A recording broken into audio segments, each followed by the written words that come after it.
everyone. Thanks. So are you ready for a whirlwind tour of anonymous credentials? So let's begin. So here is a real-life application. So James Bond wants to read the New York Times.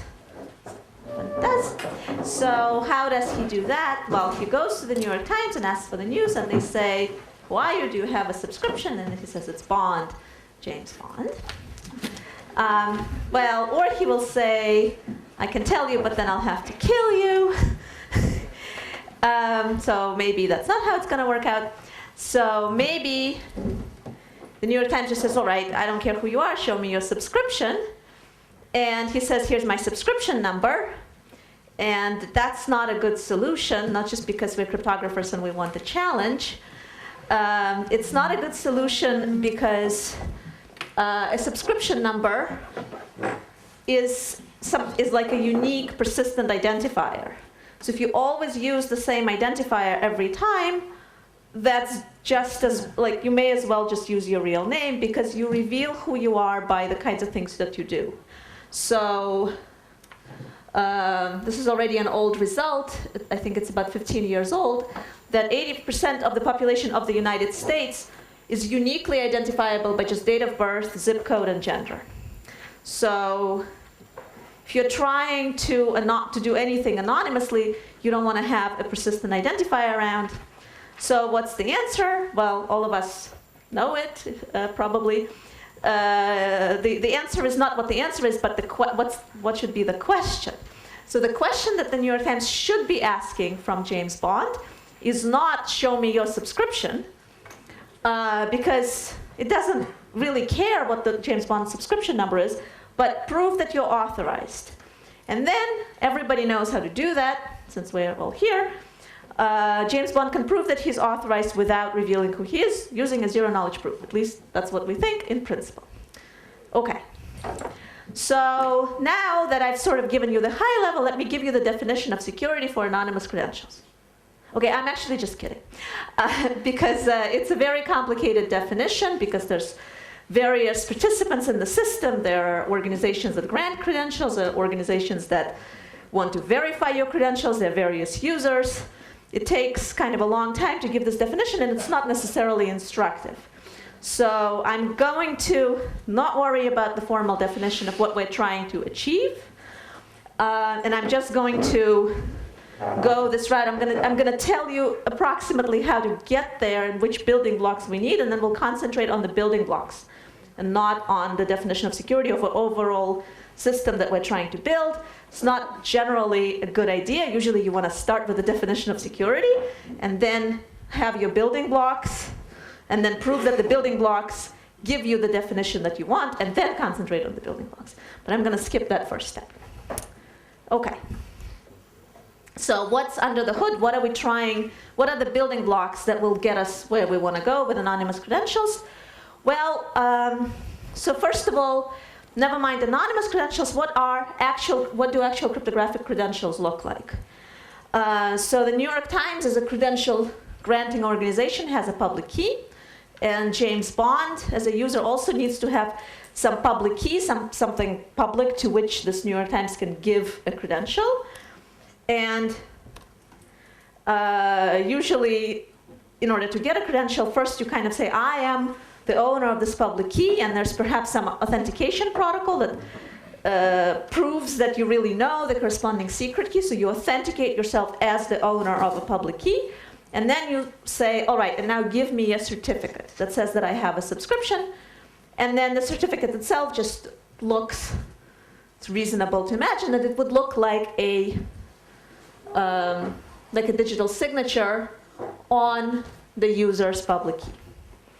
So this is kind of in general, never mind anonymous credentials, this is just what a credential will look like. It's just a signature.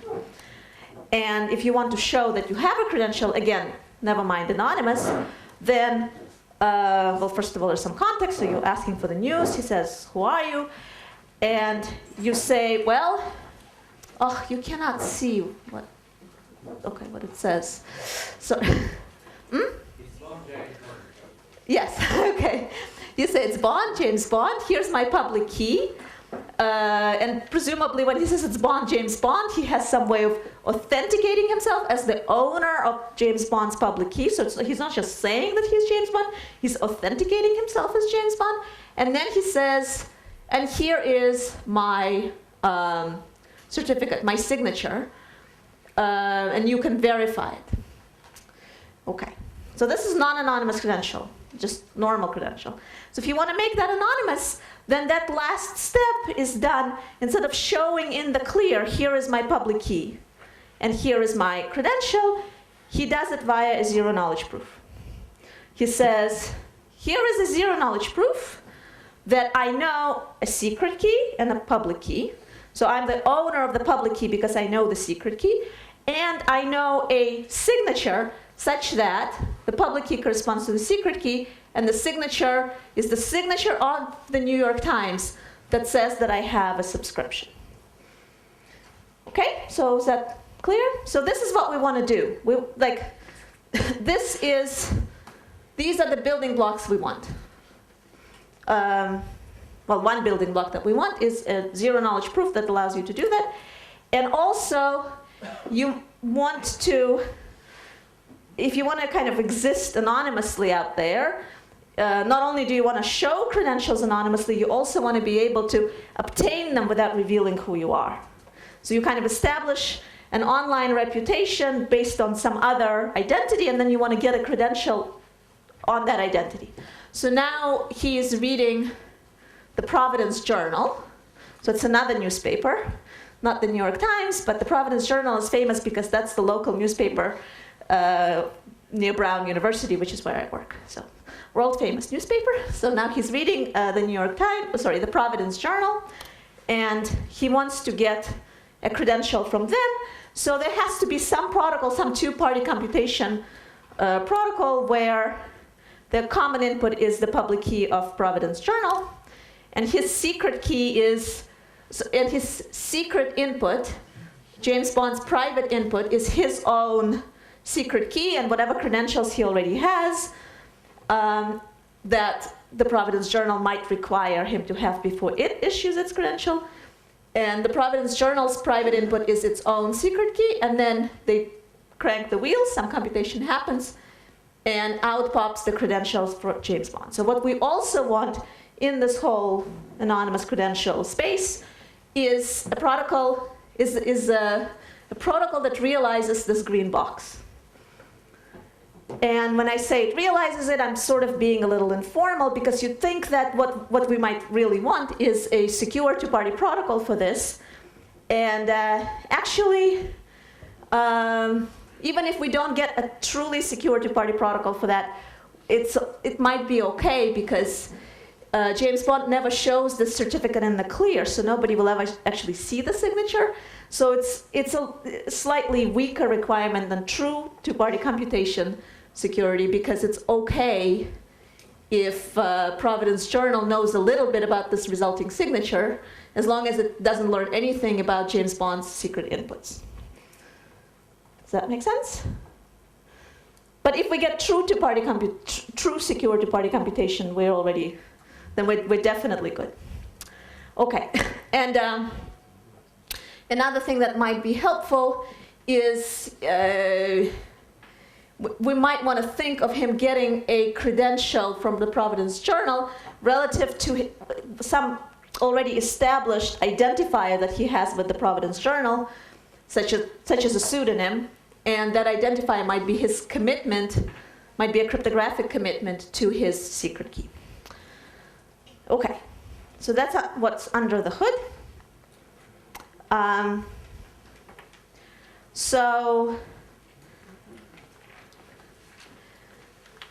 So in theory, if that's what we want to construct, then we are essentially done.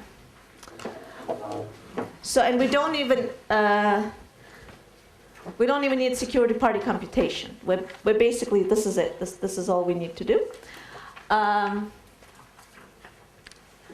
So maybe I should pause here and. So I'm using the word, like I'm kind of taking for granted that everybody knows what a cryptographic commitment is. and what a zero-knowledge proof is, but maybe I shouldn't be doing that. So raise your hand if you know what a cryptographic commitment is. Okay, now raise your hand if you didn't just raise your hand. All right, so some people don't know what a cryptographic commitment is. So cryptographic commitment is, you can think of it, just for the purposes of having some intuition, you can think of it as some kind of an encryption to the sky. So once you've encrypted to the sky, you are committed. You cannot change your mind about the contents of that ciphertext. So that's why it's a commitment. You cannot change your mind. This is what it is. But you've encrypted to the sky. There's some public key in the sky that nobody knows the secret key to. So nobody can decrypt it. Nobody knows what's inside your commitment. So you cannot change your mind about it, but it's still secret until you kind of reveal it, open it, say, this is what the commitment meant. So, okay, so now that we have this abstract primitive, if you want to get a credential issued to you without revealing who you are, you can form a pseudonym by using a cryptographic commitment. You commit to your true secret key, and this R here just means that this commitment process requires some randomness, so that's the randomness that goes into the commitment. And now that C is your pseudonym. And if you want to get a credential issued to the pseudonym, that's extremely easy. You just say, well, Providence Journal, here is my pseudonym, C, and I somehow prove to you that it really is mine, that I know the corresponding secret key sitting inside it. And then when the Providence Journal is satisfied that you qualify, it just gives you a signature, just signs the pseudonym. That's done. Okay. So anonymous issuing is really straightforward in theory. And if you want to prove that you possess a credential, well, we know that we have zero-knowledge proof of knowledge for any NP relation, which, if you've seen that word before, hopefully means something to you. And if you haven't, basically it just means that if you know some secret that corresponds to some public information, you can convince somebody that you know it without revealing anything about it. Okay. So, moreover, not only can you just do a zero-knowledge proof, you can do a zero-knowledge proof that's kind of robust, as in it preserves its good zero-knowledge properties, even when you compose it with other things. Like, there are some credentials being issued, there are some credentials being proved, there's lots of things happening at the same time, but your little protocol still has the properties that you want. I'm going to call this robust. Non-interactive zero-knowledge, yeah.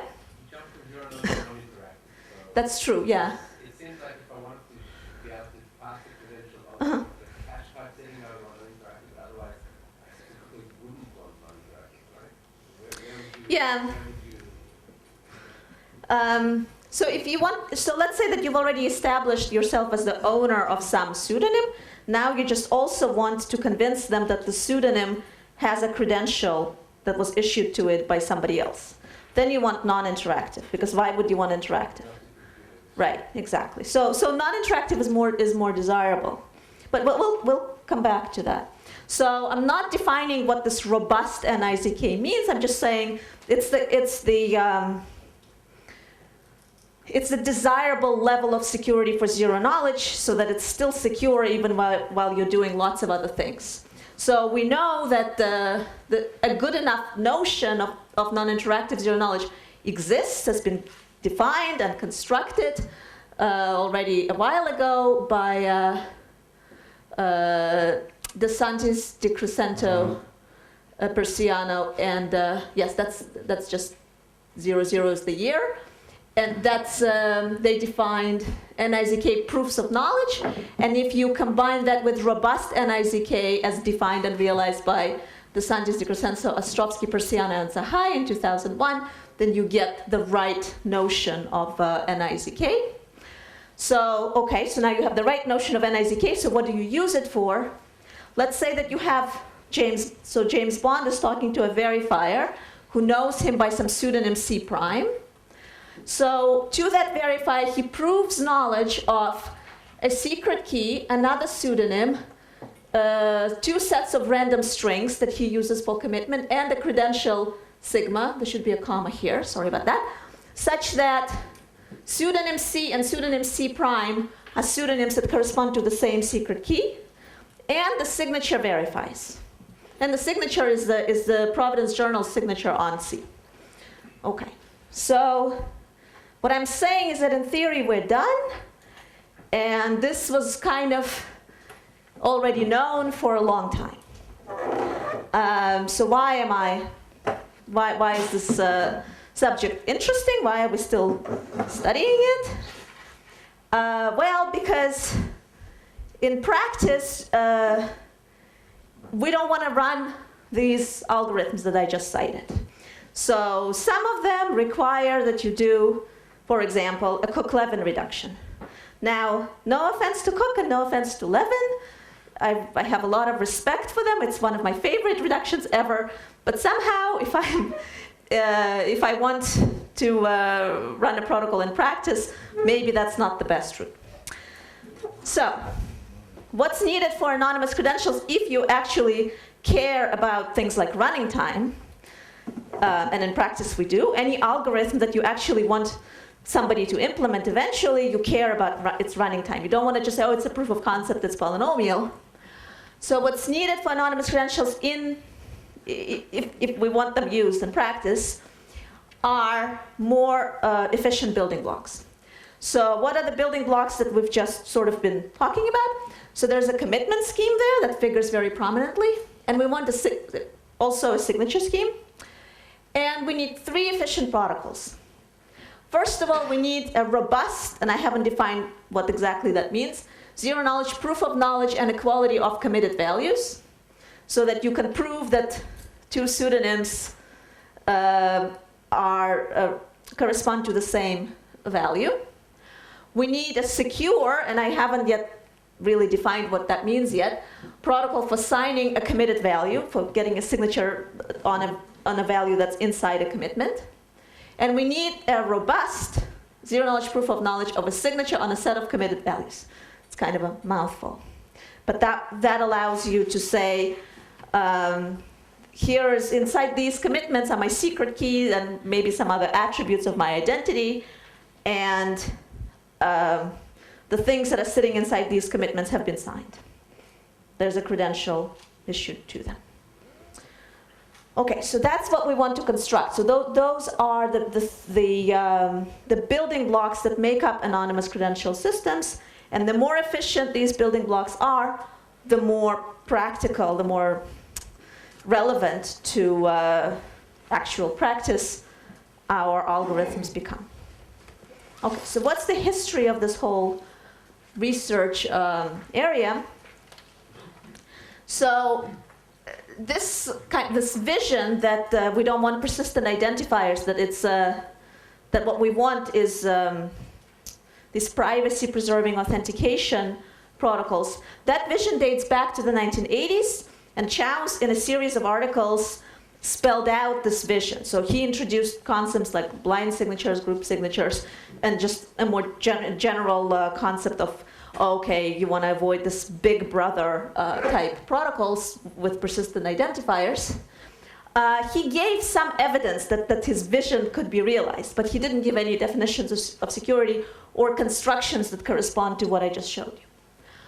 Then there's the 1990s, which I call the naive era, in which practical protocols weren't expected to have any definition of proof of security, and theoretical protocols were not expected to have any good performance. So we had examples from both themes.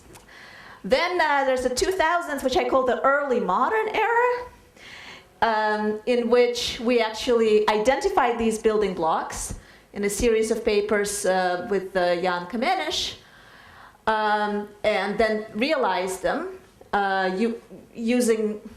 We gave efficient constructions based on different assumptions, and it wasn't just us. So Bonnet, Boyan, and Shaham in 2004 gave a group signature scheme that kind of also yields itself to this anonymous credential interpretation. So we had examples based on various complexity assumptions that were actually not too bad in terms of running time. And I'll come back to that. And the thing about them is that these solutions were either, the proofs, the underlying proofs were either interactive, or if you wanted to make them non-interactive, you had to resort to the random oracle model. So that's a little bit undesirable. And then we also kind of extended this paradigm to electronic cash and electronic tokens, and I'll also come back to that a little bit. So we kind of extended the space of applications of these building blocks. Okay.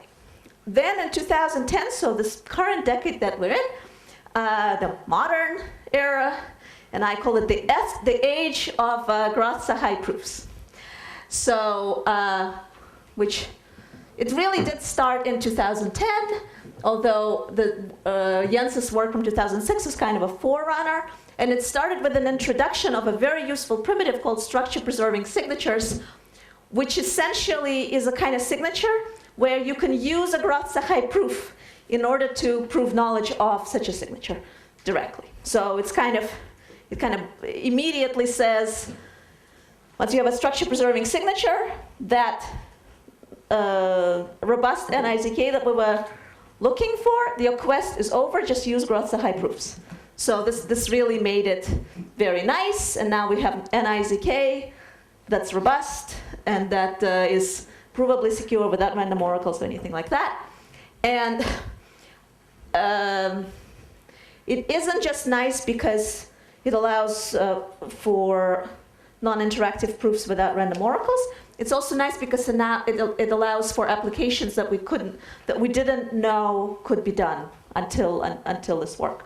So specifically, it allows for delegatable anonymous credentials, which is basically this whole proof of a proof that Jens was talking about yesterday. So that's kind of novel. Like until Grotz-Sahai proofs, we didn't think that this was really possible. Okay. So delegatable credentials just means that as an owner of a credential, I can give you another credential in such a way that you know it's not clear who gave you the credential other than the person who has somebody else's credential. Okay, so that's brief history. And now, why is this a good practical problem to work on? I mean, clearly encryption is very important in practice. We want very efficient encryption. Clearly we want very efficient digital signatures. Why do we want very efficient anonymous credentials? Well, there's actually some reason to believe that there's interest. At this point, this interest is measured not in billions of dollars, like what Dan was talking about, those billions of dollars of interest. This is still on the order of tens of millions of dollars. So it's not, but it's an emerging market as opposed to an established market. So kind of the industry pioneer in this space is IBM. So they basically that's the outgrowth of my joint work with Jan Kamenisch on anonymous credentials back from 2001. So they've been implementing it, doing pilots, kind of investing into policy efforts around this, because it seems that it's a desirable thing to have. With the volume of online transactions these days, you don't want people to kind of leave a persistent digital trail behind. That's on top of it. If you're leaving a digital trail in the context of authentication, it's not even deniable. You can't even deny that you did something. So it's kind of desirable.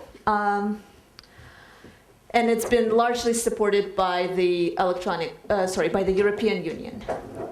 Then there's an industry standard that came in 2004.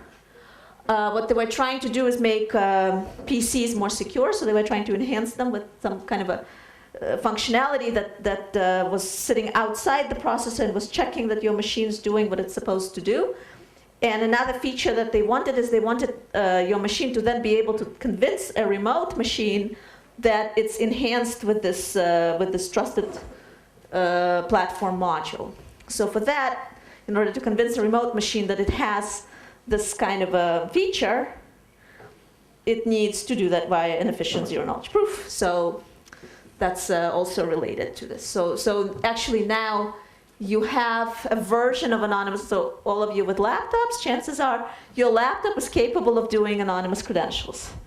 Not that there's any software that uses this feature, but the hardware is there. Okay, actually, well, since I'm on record, maybe I shouldn't be saying that. Then there is so in 2007, Microsoft jumped into the ring by buying Stefan Brands' company uProof that has a lot of intellectual property. So a lot of these things that we're talking about, some versions of them have been patented by Stefan Brands. And he also had protocols that don't have proofs of security, but you can still do stuff with them. So Microsoft bought all of that in 2007 and is now also participating in all these pilots. And then there's quite recent, 2 years ago, the White House decided that basically the way that identities are handled online is a huge mess. And it wanted to have some vision about how citizens can interact with each other, with corporations, with governments online, and what would make sense. And so their vision for how people can have an identity online and still have some privacy is that anonymous credentials is the right approach. But that's just sort of their view, and they want the industry to move there. It's not like they can dictate it. The United States is not a dictatorship. So they just said, okay, here is what we think the strategy should be. This is, and then they've invested some money, not too much, $20 million, to kind of have pilots, so actual practical examples of getting authentication right from the point of view of privacy. So there's been some interest. Okay, good. So now, again, so sorry, this is a lot of kind of introductory stuff that's just to motivate the problem. And I cannot not mention this because this is kind of a, if you think about it for a few minutes, your immediate, you're gonna ask me this question. This is not a question. You're going to make the observation that anonymity, if you're allowed to do everything anonymously, isn't that an invitation to abuse? And for one thing, the first thing that you're worried was actually what you did, you just asked me this, is what if Alice shares all of her credentials with her friends?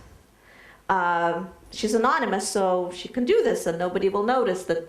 And now these credentials are completely meaningless because we can share them. And nobody will know because we're anonymous. So why does this even make sense? Isn't this a little crazy? And there are a number of answers to this concern. And the first answer is that it's really not anonymity that's the issue. It's because credentials are digital. So of course you can share any of your digital information with your friends. So whether it's anonymous or not, we're basically doomed. Stop using computers now.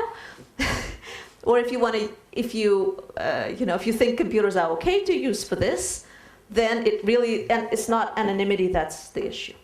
Okay. Then there's another answer is that you can limit the way in which these credentials are used. You can put limits. You can say, okay, you can use your anonymous credentials 10 times a day, and for any reasonable application, that's sufficient. Or okay, for a newspaper, you use it 100 times a day. How many times are you going to open your newspaper? So that way, if you've shared it with all your friends, you run out, and then we can find out who you were and sort of charge you more. But if you stay within that limit, then you're okay. So that's completely possible.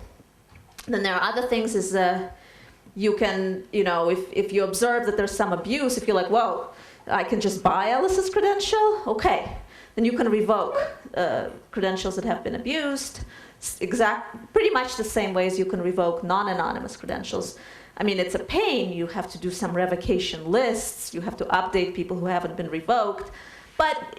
And maybe it's slightly less efficient than non-anonymous credentials, but not much more so. So there are very good techniques for revoking anonymous credentials. I'm not going to talk about them. I'm just telling you. That's all I'm going to say about it. You can also, just in case, you can include an encryption of Alice's identity in her anonymous credentials. so that only trusted party or a collection of trusted parties can decrypt. So if something goes very, very wrong, we can still find out who she was. And we can also somehow tie, because everything is tied to the same secret key, we can make this secret key very valuable. We can say this is the same secret key that unlocks your bank account, so you have some incentive not to share it. So those are kind of different answers to this. Yep? Can you explain a bit how can you detect abuse in the case of anonymous credentials? Right. How can you detect that the same user is doing 100 times at the same time? Right. So first of all, if you have a limited use credential, so if you use it too many times, we know who you are. So now you've detected abuse and you can revoke. So that's one thing. Another thing is, let's say that I post somewhere, my credentials are for sale. Oh. Okay, I mean, how am I going to get some benefit out of sharing my credentials? Well, yeah, so it's a good question, but if you can somehow detect, then you can revoke. Another thing is maybe you escrow identities and then you decrypt very, very few of them just to see, oh, wait a minute, Adriana is all over the place. This is weird, let's revoke her. So, yeah, that's a good question. But how do you detect, in a non-anonymous case, how do you detect that somebody is not trustworthy? It's the same heuristics. Okay, yeah? Oh, yes, that's right. That's a really good point, is that if you have trusted hardware, so that you cannot pull your secret key off of a chip, then that prevents it from sharing. Right. Then, of course, we get into another Pandora's box. And can you really have hardware that it's impossible to pull the secret key out of, even if you have very sophisticated attackers? So there's, yeah. Right, but that's a good point. Okay, so with all of that, those preliminaries out of the way, here's a roadmap for the technical part of the talk. So first of all, as a warm-up, I'm going to give you the commitment, the signature, and the protocols that use bilinear maps, that don't use Groth-Zahay proofs yet, from almost 10 years ago. Then I'm going to tell you what a structure-preserving signature is in more detail. I'm going to formally define it. And I'm going to give you, first of all, I'm going to show you a robust NIZK using Groth-Zahay non-interactive witness and distinguishable proofs and structure-preserving signatures. And then I'm going to end the first half of the talk with anonymous credentials from structure-preserving signatures and this robust NIZK. And then after the break, we're going to talk about additional applications like eCash and delegatable anonymous credentials. Okay, so now, warm-up. So this is stuff that you hopefully remember from earlier this week. So QSDH assumption in groups with bilinear maps. So let's say that you're given a group of order Q with a generator that has a bilinear map, and let's just make it symmetric for simplicity. And let's say that you're given, wait, what? Okay, this should not be the same Q. So this group should be of order P. Let me fix that. Okay, otherwise it's crazy. Sorry about that. Okay. You're given a prime order group, and you're given g to the x, g to the x squared, etc., up to q. So q should not be that large. And given that, it's hard to compute g to 1 over x plus a for any a. Okay. So this assumption, was it introduced in that paper? So this is Dan's assumption. If you don't like that assumption, talk to Dan. Okay. So, and they also proved that under that assumption, this very simple signature scheme is secure, not in the general sense, not existentially unforgeable, but it's secure against a non-adaptive attack. Actually, wait, it's existentially unforgeable, but against a non-adaptive attack. Okay. So signature on A is G to 1 over X plus A, but you're only given signatures on random messages. Okay. So this is and this is the verification equation. Okay, so this is all we need to remember about the BBS signature. I mean, there's more going on in this paper, but we only care about this signatures on random messages for now. Okay, and the signatures on random messages, if you have access to as many signatures on random messages as you want, you cannot existentially forge. Okay. In the proof of security. Yeah. Okay. So now let's, from that building block, let's construct a secure signature scheme that's secure against chosen message attack. So we're given this non-adaptive signature from BBS, and here is how we modify it to get a signature on sets of messages. So a signature, so this is a signature on a set of messages and some randomizer, and this is what it's going to look like. It's going to consist of A, which is a group element, and a little a, which is an exponent, such that this equation verifies, where G0 and Zi are these additions to the public key. Yes. Okay. Yep. Sure, thank you. Thanks. Good. So this is where G0 and Zi's come from. So this is what the signature looks like. And to verify it, I guess you'll just have to believe me. You just verify this equation. So basically what's going on is if the signature is correct, then things cancel out and you get, what's going on here? So this becomes G to the A plus X, and A is G to 1 over A plus X. So G to 1 over A plus X divided by this stuff. So then it works out. Okay, if you can work it out.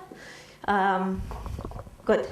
And then the security of this signature follows from the security of this non-adaptive signature, because in the reduction you can set up the public key so that you know all the discrete logarithms, and then when you get one of these non-adaptive signatures, you just solve for this linear equation, so then you can output the signature.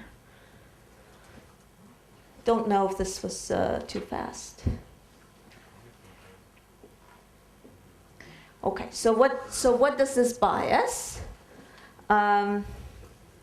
So one thing that's important to note about this signature is that, okay, it's a signature on a bunch of values, and this M here, what's M? This part, G to the 0 to the R times the product of Zi's to Mi's, you can think of that as a commitment to the set of messages. So if you don't know the discrete logarithms of these Zi's, you cannot change your mind. So if you've seen Peterson commitments before, this should be very reminiscent of the Peterson commitment scheme. And if you haven't, then you just have to take my word for it. Okay. So this is so the signature is just a Peterson commitment to these messages with the BBS signature kind of tagged on it. Okay. So why is the signature good for us for these applications? Is because we can do these protocols. We can obtain a signature on a committed value or a set of committed values, and there is an efficient zero-knowledge proof of knowledge of a signature on committed values, on a committed value. So remember, I told you that this result is from the early modern era, and that's why I'm using the Alice in Wonderland slide. So everything that comes from the the era of GS proofs has James Bond, because it's more has the modern, has like the new James Bond, and everything that comes from like early modern era has Alice and Wonderland.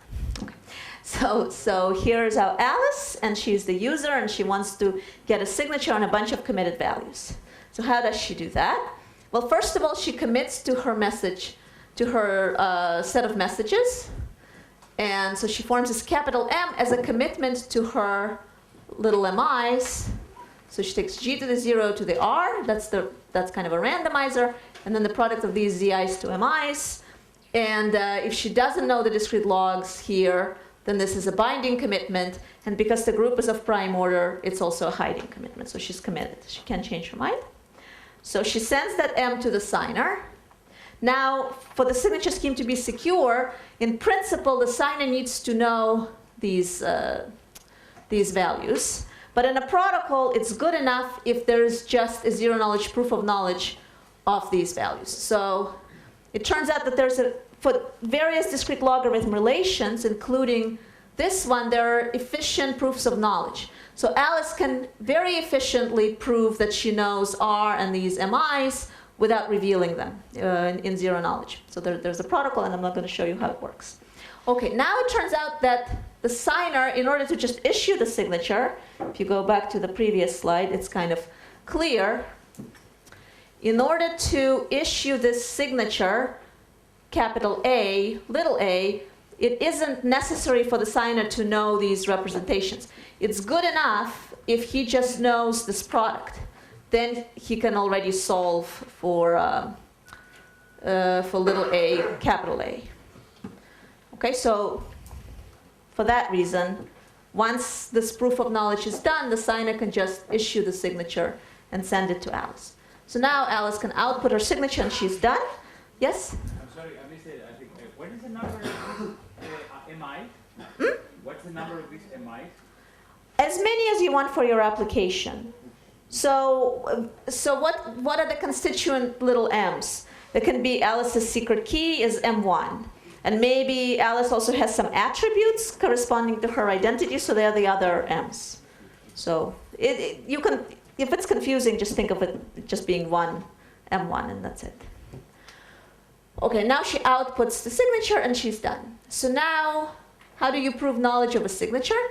So the idea is that, well, this is what the prover holds. So she has A and R and these MIs and a capital A. So these are all exponents, and this is a group element. And these are all elements of the signature. And these are values such that these two equations hold. So this can all be expressed as relationships between discrete logarithm representations of various group elements in either in the original group G or in the target group GT, one or the other. And we have a suite of protocols for proving relationships between discrete logarithms. And the suite of protocols actually dates to the 90s. And they're interactive protocols, but you can make them non-interactive in the random oracle model. So if you kind of rewrite these equations a little bit, it turns out that you can prove knowledge of values that satisfy them. And the only non-trivial thing is that you have to somehow hide this capital A, so you need to blind it, you need to commit to it. So that's the non-triviality here. Yep? Let me come back to the same. Uh-huh. This is for the issue, right? Why do I care that it's not interactive? In reality, a few rounds. I promise I'll come back to this. Is it important? It is important. Yes. So in fact, I think it's coming up right here. So this is Yuda's question. Why don't we want interactive proofs? What's wrong with this that I just showed you? Well, first of all, this is always the answer. Interaction is expensive. Okay. Second answer is it's kind of a pain when you try to compose. So if you look at Yuda's work on, for example, well, yes, okay, this is Yuda's work. Canetti, Lindell, Ostrovsky, Sahai on UC secure MPC. So, and that also it includes the UC secure zero knowledge proofs. And if you just look at how they do that, it turns out that it's much easier when you're thinking about composition if your proofs are non-interactive. Because then you don't worry about how is extraction done. Do I need to rewind in order to extract?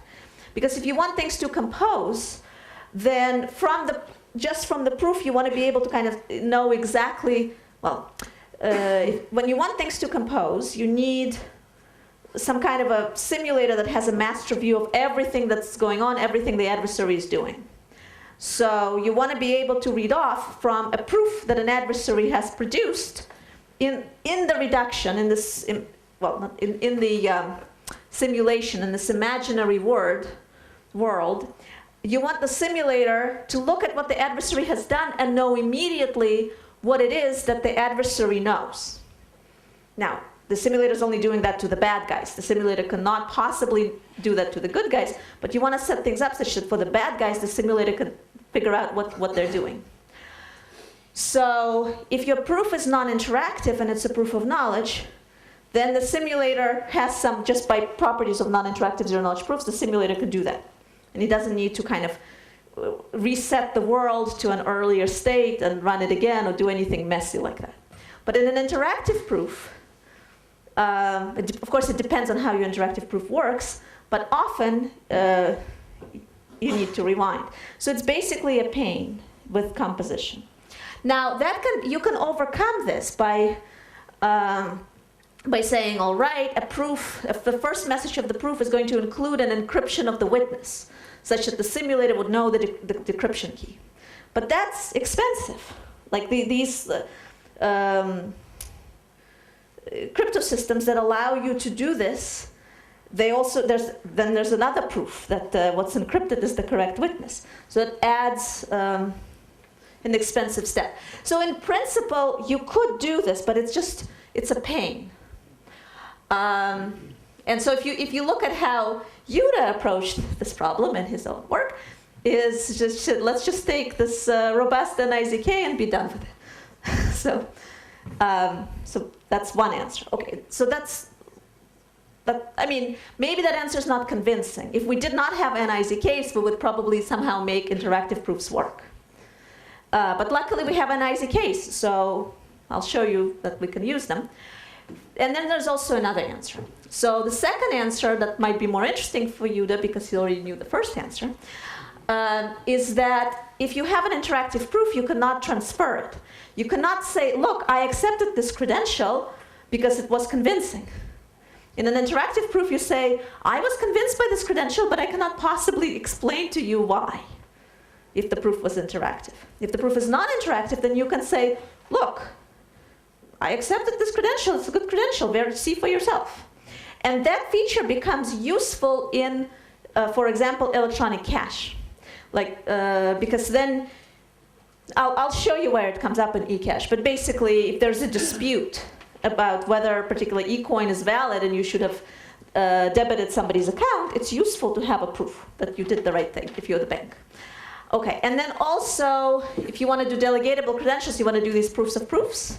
With interactive proofs, you cannot do that. So, okay. Yuda, does that answer your question? Does this make you happy? Okay. Okay. Good. You're not. So this is kind of a pain. I mean, this is, in theory, this doesn't have to be such a pain, but in practice, if you want it to be composable, you introduce complexity, and then then you sacrifice efficiency. That's right. Right. Well, it's just, it doesn't come, you don't get it for free anyway. All right, good. So now we can move on to the structure-preserving signatures that sort of, so that's the era of GS proofs. Okay, so what's a structure-preserving signature? First of all, so it first appeared in Jens's work from 2006, in which he was, well, there are several things that are going on, but the context in which it appeared is making non-interactive zero-knowledge proofs simulation sound. So sound even in the presence of simulated proofs. And you'll see why it matters. And then, but he didn't call it structure-preserving signature, and it was a little bit crazy. It was like thousands of group elements. So then there was an like recently there's been an explosion of work in this area. This is all recent cryptos, Eurocrypt, well, AsiaCrypt. So this is crypto. Actually, I'm not sure this is crypto, AsiaCrypt. Maybe this is Eurocrypt. I don't remember. Okay, so, and they construct them based on different assumptions with different efficiency. So we know that they have to consist of 3 group elements, that's necessary from the crypto paper by Abe, Groth, Harlambian, and Okubo from 2011. And they also gave a construction with 3 group elements. So basically that means that you cannot do away with fewer than 3, but 3 is not that many. So it can be fairly efficient. Of course, that they use kind of a crazy, well, not crazy assumption, but they use a novel assumption to get 3 group elements. If you want weaker assumptions, then this most recent paper by Abe, Chase, forget who D is, K is Markov Kollweiss, and he's here. And, okay, I'm sorry, I forgot who the N and O are. So, but this just appeared in AsiaCrypt, and they showed that you can do a structure-preserving signature based on the decision linear assumption, which anyway you need for Groth-Sahai proofs. So this is basically structure-preserving signature for free. But it's a little bit more expensive. How big is it? Markov, how big is it? 18 components? Yeah. Oh, wow, it's a decent construction. No. Thanks. Okay, so what is it? So the definition is just, if you have a signature scheme that, first of all, is secure, it's chosen, it's existentially unforgeable under a chosen message attack, and just sort of conceptually, there's something that generates the parameters, like this is the group we're working with, this is its order, these are the generators, and then there's something that generates the keys, and in principle, these can be the same. Well, anyway, it depends on the application whether they can or cannot be the same. And there's a signing algorithm and the verification algorithm. And I'm going to stop using the pointer because I think it's distracting. It's such a signature scheme is structure preserving if the public keys, the messages, and the signatures are all group elements. So this was why I separated the parameters and the key generations just to say the public key is a group element. Because if the description of the group is part of the public key, then that's not a group element. So that was why I separated the two. So everything consists of sets of group elements. And not just group elements of any group, but group elements of either G1 or G2, but not the target group. And that's the first property. And the second property is that the verification just consists of checking a pairing product equation. There are no other steps in verification. You know, it doesn't say, oh, I'm going to look at this group element and see if it begins with a 0. None of that. All you do is check some pairing product equation. If it holds, you accept. You check potentially several pairing product equations. And if they hold, you accept. If they don't hold, you reject. That's all you do if you're a verification algorithm. And here's a reminder that this is what a pairing product equation looks like. So you have a bunch of group elements. Some elements come from G1. They're called AIs. Some elements come from G2. And then you have these little constants. You pair up various elements of G1 and G2, and you raise them to the requisite constants. You multiply all of that, and you check if that's equal to 1. So this is a special form of pairing product equation. Jens showed yesterday that for this form of pairing product equation, there's a non-interactive zero knowledge proof. Not just a NIWI, but a zero knowledge. So I think structure preserving is a good name for the signatures because everything has the same structure. Everything consists of group elements. Okay, so that's why it's called. So that's a structure preserving signature. And I'm not going to show you a structure preserving signature. I'm just going to send you to, well, I already did. I sent you to these papers. And the reason I'm not presenting it to you is because I said, this is the signature, and then the moment the slide disappears, you'll forget, and it's not necessarily instructive. But what is important is the fact that it's just group elements and pairing product equations. Okay. So now I want to show you that the structure preserving signature is a great tool to have, because it allows us to get a simulation extractable non-interactive zero knowledge proof from Groth-Sahai non-interactive witness indistinguishable proofs. Okay, so first of all, what's a simulation extractable NIZK? So here's a definition. The reason I put the word definition in quotes is that if I put it without quote, Yuda would have lots of questions. He's going to have questions anyway, but with the definition and complaints. But with the definition and quote, he might be okay. Okay, good. So,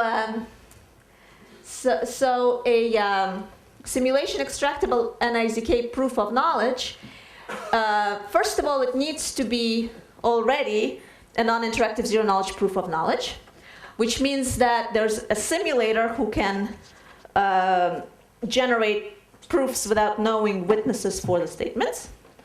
And second of all, there's an extractor who can, when he's given a proof, he has some extra information, some trapdoor corresponding to the common random string, so he can compute the witness from a proof that's generated by an adversary.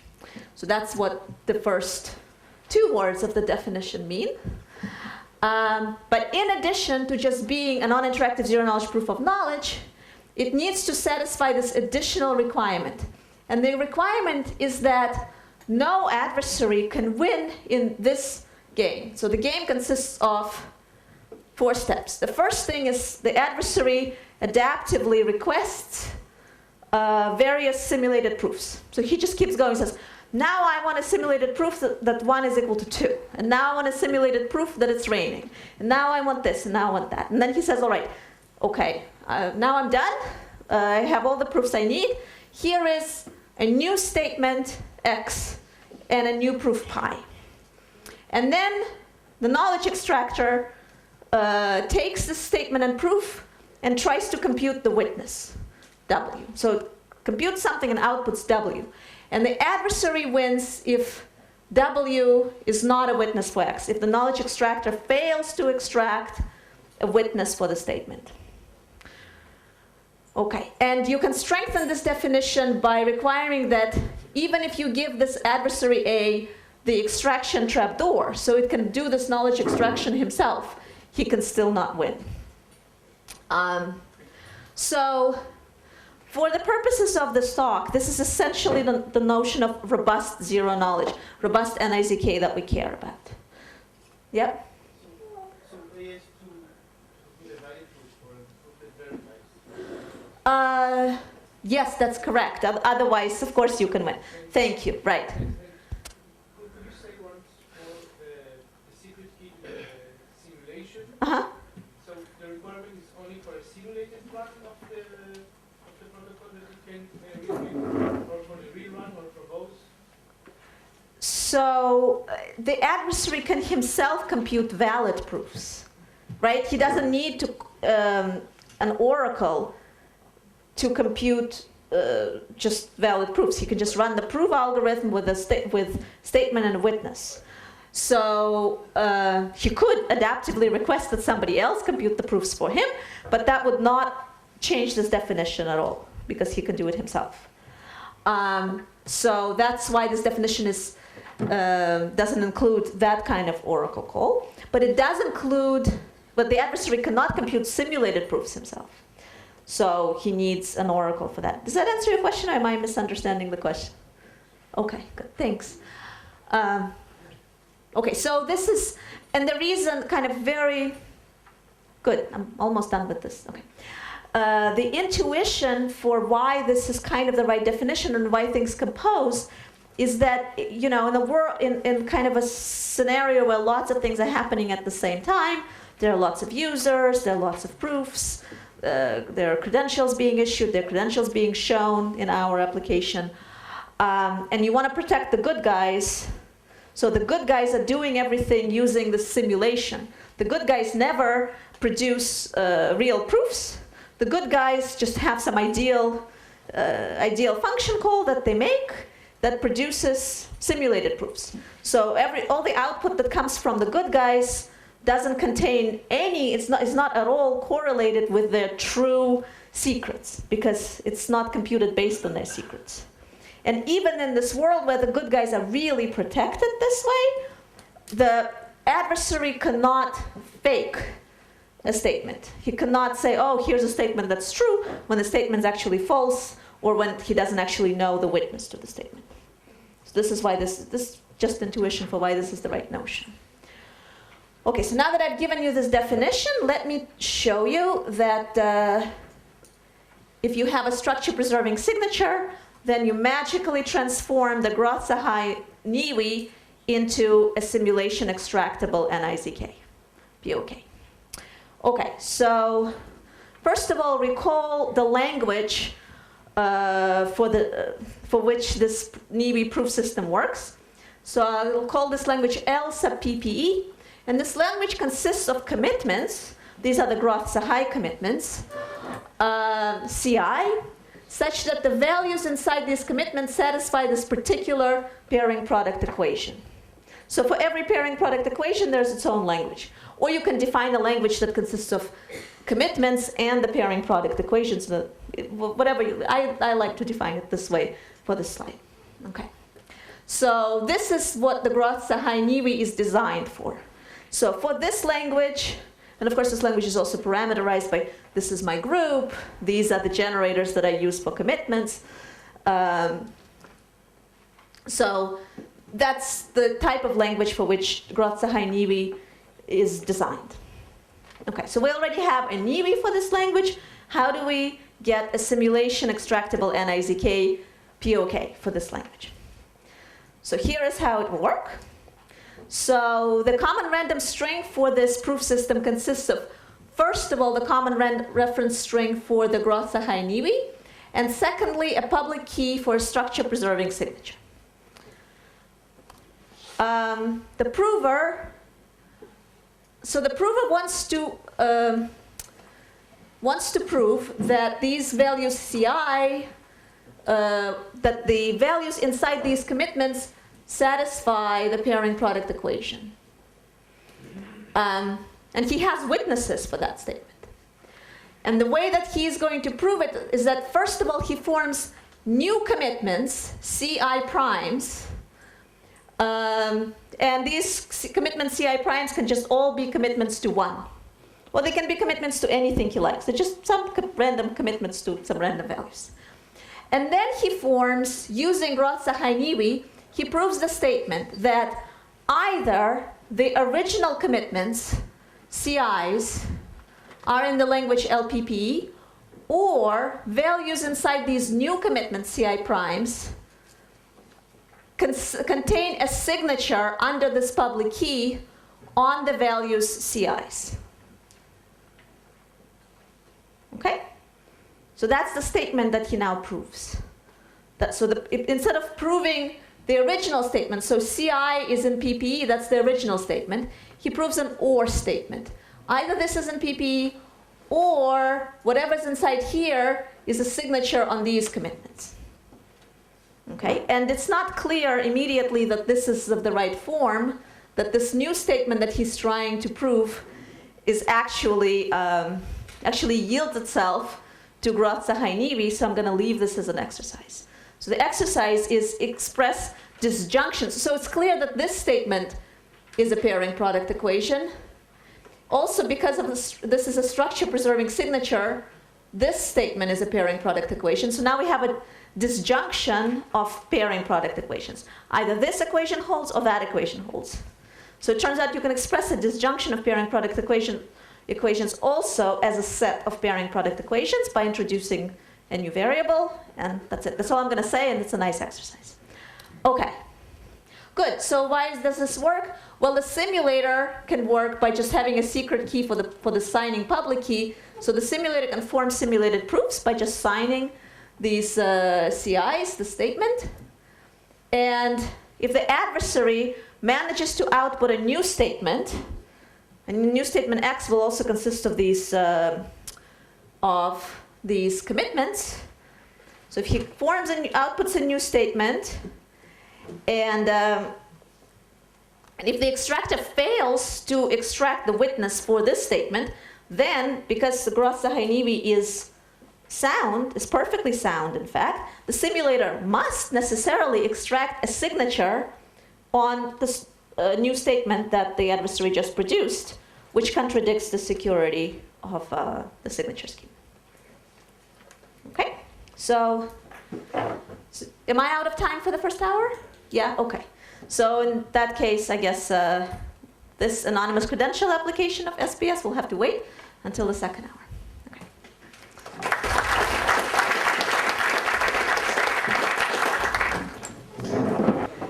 So I think I'm just going to go ahead and start talking.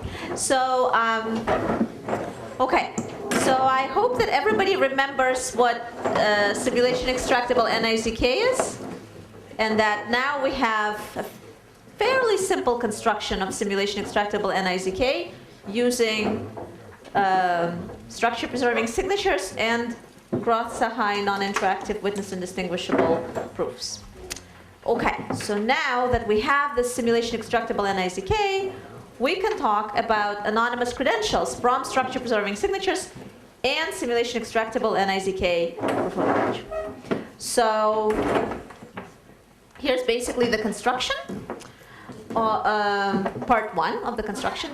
So the system parameters are just the common reference string for simulation extractable NIZK proof of knowledge for pairing product equation. So basically what we just saw. Now let's say that we have a user, our James Bond. So this is the modern times. This is the era of GS proofs. So that's why our user is James Bond now. And this is his pseudonym, denoted by NIM. And his pseudonym is just a Groth-Zahai commitment to his secret key, where his secret key, think of his secret key as a group element as well. So that's his pseudonym. And in order to get an anonymous credential from this issuer, Providence Journal, he has to somehow authenticate himself as the owner of the pseudonym. So that's a separate protocol that's somehow done.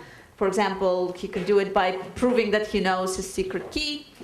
And then once that's done, he just receives a signature of the issuer on his pseudonym. And that's it. That's his anonymous credential. Okay, so it's extremely simple. It's exactly the same idea as when I told you that in theory everything's done. Well, in practice it can also be done this way. Okay, so now how does he prove that he has a credential? So now let's say he goes back to the New York Times, which knows him by another pseudonym, Nim Prime. I don't know what I did with the pointer. Oh, Yuda has the pointer. Thanks. So the New York Times knows him by the pseudonym Nim Prime. So this is not the same pseudonym. But he wants to prove that he has some other pseudonym with the Providence Journal, and he had a credential issued to the pseudonym. So the way he does it is exactly what comes to mind. Like just the straightforward way works, because we have these wonderful magic structure-preserving signatures and non-interactive proofs. So first he commits to his pseudonym with the Providence Journal using Groth-Zahai commitment. Then he commits to his credential from Providence Journal, also using this commitment scheme. Then he computes the simulation extractable NIZK POK of the following two statements. One is that the value inside the C sigma is a signature on the value inside the CNIM. Why can he do that? Because it's a structure preserving signature. So the verification equation for the signature is a pairing product equation. So this can be expressed as a pairing product equation. So it's in the set of languages that we know what to do with.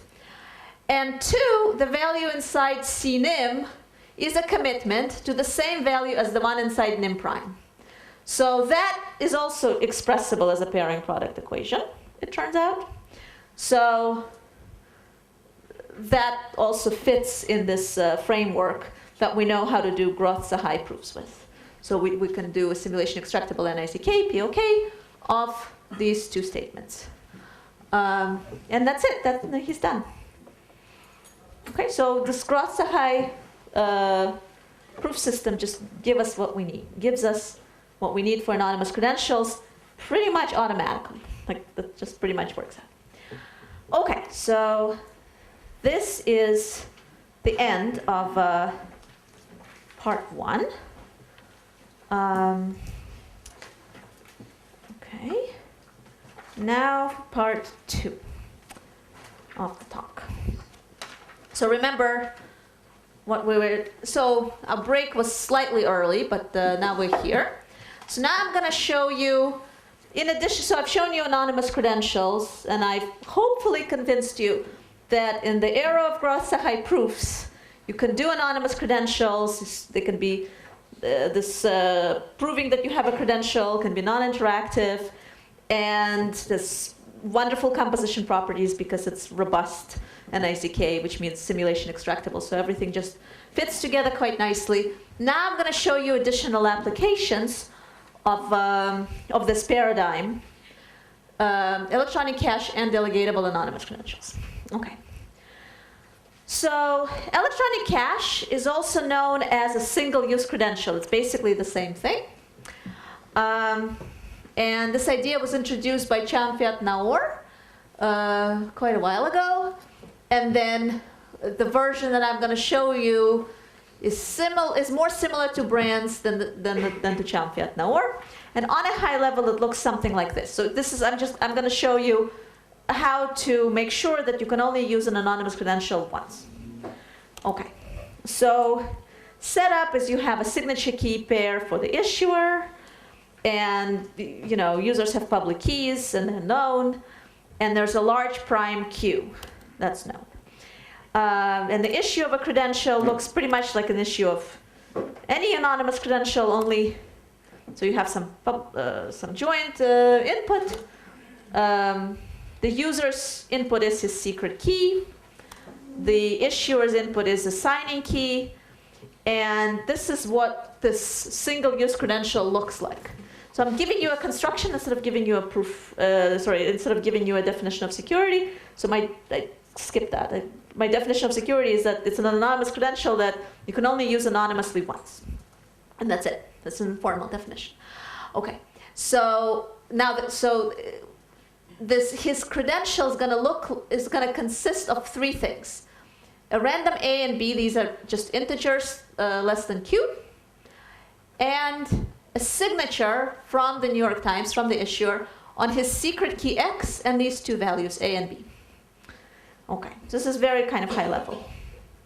And in order to show this credential, let's say you're also showing it to the New York Times, doesn't matter. The first thing that happens is the New York Times gives you some fresh nonce R between 0 and Q.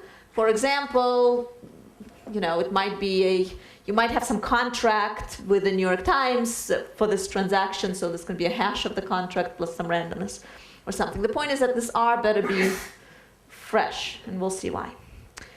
And you respond with this A that you got back here, and we call this A the credential serial number, and with this linear equation that involves, this is a linear equation with 2 unknowns, X, which is his secret key, and B, which is this other random value here. So 2 unknowns in this equation, mod Q. And this equation is called double spending equation. So you reveal these 2 values, A and T, and then you produce a proof that you've revealed T correctly relative to these values that have been signed by the issuer. Okay, so this is what the protocol looks like. This is kind of our later interpretation of what was in these earlier papers. So these earlier papers did not have kind of did not call that thing a 2-party computation, did not call this serial number or double spending equation, not call that part as a separate zero knowledge proof of knowledge, but this is conceptually what they had in that work. Okay, so why does this only work once? Oh, yes, and then the New York Times can store a record of this transaction, and I'll come back to this. So why can this only work once? Because suppose that you show a credential twice. Suppose James Bond says, I don't care, I'm going to use this more than once. Well, if it's the same credential, so modulo some various things that can go wrong, but with only negligible probability. If it's the same credential, then it's going to have the same serial number. And if you spend it twice, chances are you're going to get 2 different R's in the 2 different transactions when you spend it. And if R's are different, then you have to reveal 2 linear equations involving these 2 unknowns. And with 1 linear equation, you don't reveal anything about the secret key X. But with 2 linear equations, we can solve for both unknowns. So discover this, the user's secret key X. And now we can go after him and punish him. And now going back to why do you need to store this? Well, the reason that it's necessary to store this record of what just happened is so that if this credential is used again, now you have 2 records, and each of them needs to have a proof. So now you have some evidence that the user misbehaved. So if the proof was interactive, you can just store A, R, and T, and there's no proof. You cannot store an interactive proof. And if this is indeed the secret key X, perhaps the fact that you can compute a user's secret key is already evidence. So maybe you don't even need the proof to be interactive because a secret key pops out. But sometimes we cannot instantiate this framework such that the secret key pops out. We can only do it so that the public key pops out, and then that's not good enough evidence. So that's why having a non-interactive proof helps for this application. Going back to Yuda's question. Okay, so this is why you cannot use this credential twice. If you only use it once, then you're okay. Because A was a completely random number that's only known to the user. That was his private output in this 2-party computation. And C, because B is completely random and R is greater than 0, T is completely random and independent of X. So A and T are independent of who the user is, so that's fine. And this is a 0 knowledge proof. So the user, if he only does it once, he's okay. Okay, so this is how you do it, how you use a credential once, assuming you can instantiate all of this whole framework. Yeah? Since user has to send the same A twice, it's sufficient to reveal that something bad is happening. Yes, so, but that assumes that, so good, so let's go back to this thing. So, let's say that you are spending this credential only with the New York Times. There's nobody else is ever accepting these credentials. Then, okay, the New York Times can say, I've already seen this A, forget it. But imagine that there are different verifiers here, it's not just the New York Times. Then they would need a great amount of coordination before they can tell that this has already been used. So that's a very good question, thanks. So that's also, so the one where we just refuse to accept it the second time around, that's called online eCash, as in somebody has to be online verifying that these e-coins, these credentials haven't been used yet. And this is called offline eCash because we can just verify it on the spot. And then if something went wrong, we can go after the people who misbehaved. Okay. Good. So then, many years later, Jan Kamenisch, Susan Hockenberger, and I came up with this idea of M-use credentials, also known as compact eCash, in which we basically showed that you can withdraw like a wallet of coins, a wallet of N coins, and then spend them one by one. But once you have spent N of them, that's it, you're done. So it's a generalization of that idea. And the way that that protocol works is very similar. So you also have a 2-party protocol where the private inputs are the secret keys of the user and the issuer. And the user's output looks very, very similar, only instead of calling these random, we used to call them random A and B, and now they called random S and T. That's the only thing that changed. But that change is very important because random little s denotes a seed to a pseudorandom function. Never denote a seed to a random function with an A. But S is a good way to denote it. And also, T is also a seed to a PRF. And it's important that they be random. And I'll come back to that. Okay, and then ith time that you show this credential, you also get this fresh R. And this is what the showing looks like. You get a serial number for the credential. This is this big A, which, as I said, you use little s as a seed to a pseudorandom function, and you compute the serial number as f sub s of I. And the double spending equation, similarly, you don't have a B. I mean, you do. You don't have a B that was just issued to you. Instead, you use the pseudorandom function. You evaluate the pseudorandom function at I using the seed T. And then you compute this equation mod Q. Okay. Maybe I should have asked you back when I told you first that these are seeds to pseudorandom functions, if everybody knows what a pseudorandom function is. So raise your hand if you know what a pseudorandom function is. Remember, pseudorandom function, not pseudorandom generator. Okay, good. So now, raise your hand if you did not just raise your hand. Oh, wow. Come on. Okay, good. So I don't need to explain what a pseudorandom function is. That's great.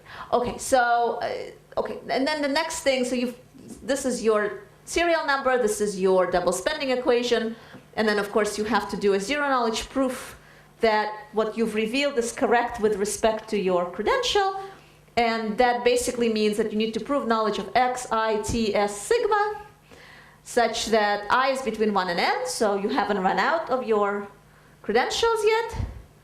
A is computed correctly, T is computed correctly, and the signature verifies. Yeah?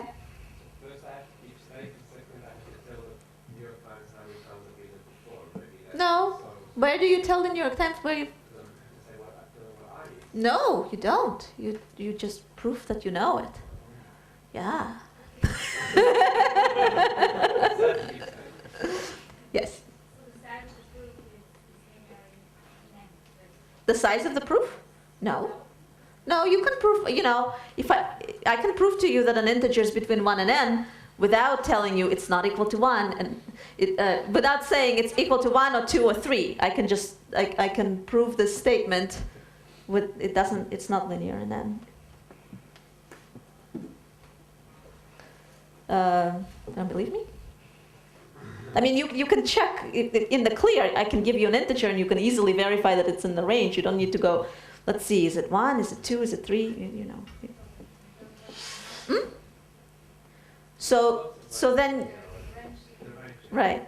But even conceptually, I'm not going to tell you how to do the range checking, but you have a circuit that can verify that an integer is in this range, and that is of the size that's logarithmic in n, not linear in n. And then you can prove that that the secret inputs will make the circuit output 1. So, okay. Okay, so in terms of keeping state, well, that's kind of inevitable. I mean, you have to always keep state of how much money you have left, right? Otherwise, you don't know if you can do a transaction unless you're authorized, right? That's kind of the name of the game. Well, okay, but credit cards are not anonymous. Also, even credit cards, they keep state. They have a credit limit. So, all right. Okay, so this is how compact eCash works. Kind of on a high level. We need to convince ourselves that we can instantiate it. And, oh yeah, and this is stored again. So you can also extend this idea to saying you don't want a total limit on how many times you can spend the credential, but you want kind of a per day limit. So that if it's a newspaper subscription, you say, well, nobody reads the newspaper more than 1,000 times a day, so let's place a limit of 1,000. That way, if people start sharing their subscriptions, we'll be able to identify them. And that can also be done with a clever use of a PRF. So sometimes when I give this talk, I have a quiz, and you have to figure out how to use a PRF to show your credentials for the ith time on day j. So it's going to be a PRF with two inputs, I and j. So your serial number is going to be f sub s of ij, and your double spending equation also uses a PRF of ij, and everything else is the same. And okay. And why does that work out? Because if you use, if you spend more than n credentials on a particular day, then by the soundness of what's going on, I'm hand waving, you are going to reuse a serial number. And then if you reuse not only will you reuse a serial number, you're also going to reuse this quantity f sub t of ij, and then we can discover who you are. Same exact logic as for the single use case. And there's one more thing I wanted to say before we move on. So this is kind of a question that I often get, is why does this need, is this good enough? Who is interested in this R being random? And the answer is, it's whoever wants to guarantee that that if you double spend, they can prove it, then you're punished. So it's in the interest of the New York Times to make sure that this R is fresh, because then if James Bond is abusing the system, they want to be able to still somehow get their due. So this guy is interested in this being random, and James Bond doesn't care. Yep. It seems this to me more natural, instead of using a different I in the range group, Mm-hmm. to use a polynomial of degree n or n minus 1, and if you use it more than n times, then... Yes, but the problem is that if you use a polynomial and you want to prove that you evaluated it correctly, that would be linear in n. Yeah. Yes?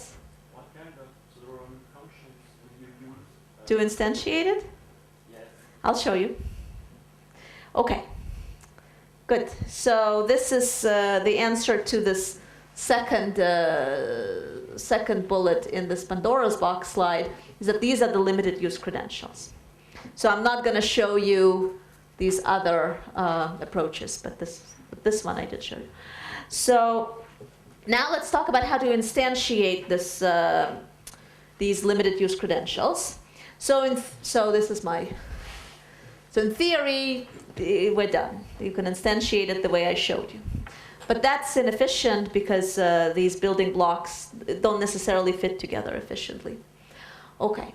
In practice, before GS proofs, we had a bunch of instantiations with various number theoretic assumptions, but we only knew how to do it. If you wanted to do it efficiently, we only knew how to do it, how to have an interactive proof, and then we needed to resort to the Fiat-Shamir heuristic to make it non-interactive.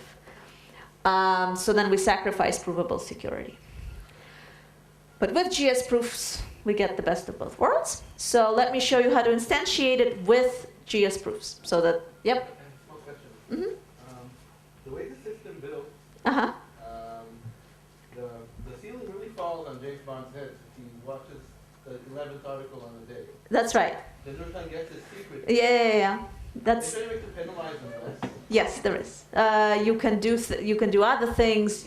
First of all, it doesn't have to be his secret key that pops out. It can be his public key that pops out, and that's one answer. Another answer is that we have this kind of a soft solution in which not only do you have, like, if you just misbehave once, we don't even know who you are, but we know somebody's misbehaving.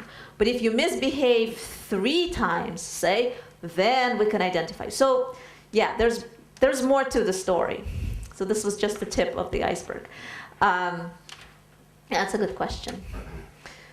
Okay, so, but now I want to show you how to, but you know, that answer has nothing to do with bilinear maps. That's just, so anyway, how to instantiate it, yep. Is the value of your representation for the, you know, it's not these all the works beforehand, before I that we use just DDH and the actual right? Not, it did not use DDH, but it used other assumptions and Fiat-Shamir. Used by the US as well? There were different instantiations Some used bilinear maps and others didn't. There were some advantages to using bilinear maps in terms of how you instantiate it. So we know how to instantiate it so that the public key of James Bond pops out. Sometimes we want to instantiate it so that it's the secret key that pops out, so that we can do more. And in that particular scenario, bilinear maps are helpful.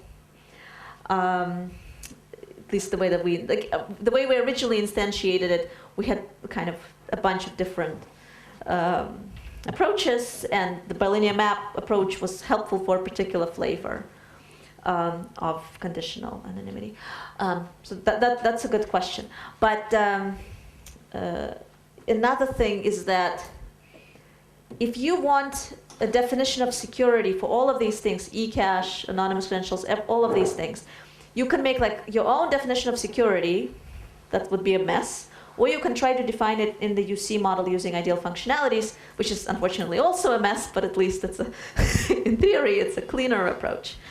And if you wanted everything to be UC, then the Fiat Shamir transform, now you have to, oh gosh, how do I extract from a Fiat Shamir proof?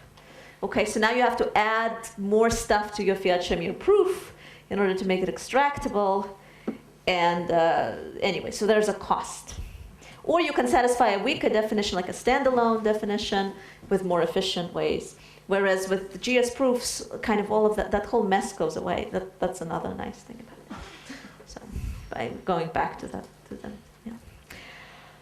Okay, good. So so how do you instantiate it? So how do we instantiate this part of it using Roth-Sahai proofs? So first of all, I want to mention that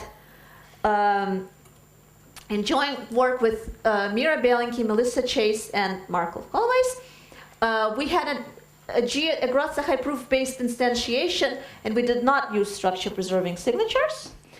And it worked anyway, but I'm not going to show you that solution. I'm going to adapt it using structure-preserving signatures because then it's easier to understand.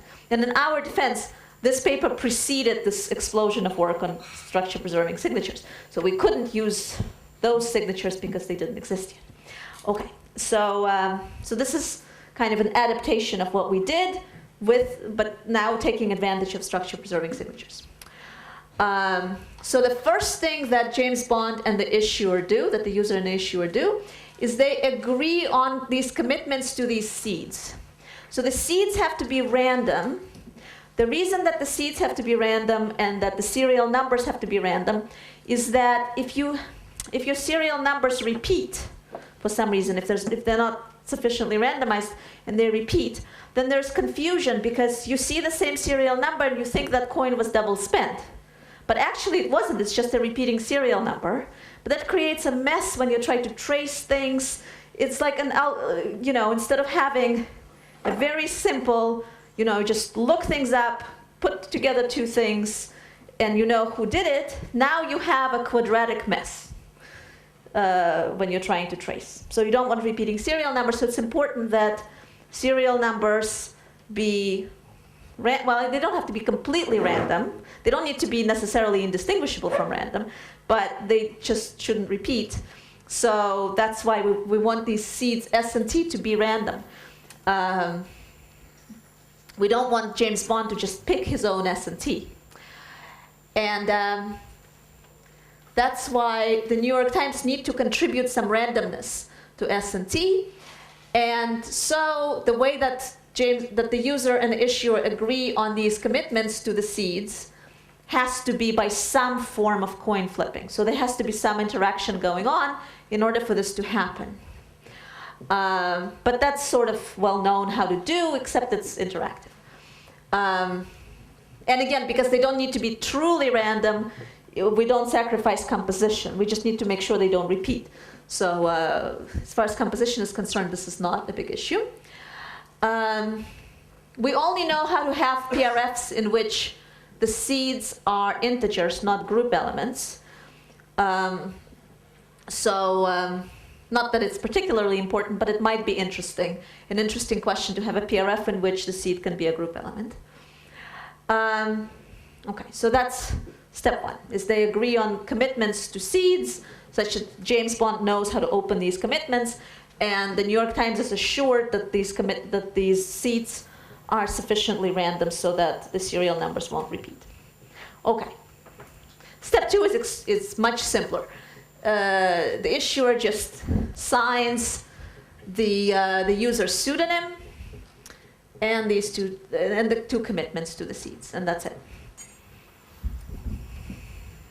Okay? Good. So that's the issuing protocol. Now, if you want to show your credential for the ith time, this is what we somehow need to instantiate. So the first step, this new R, is the same as, that's easy. Now, before I show you, I don't actually know how to instantiate this specific thing.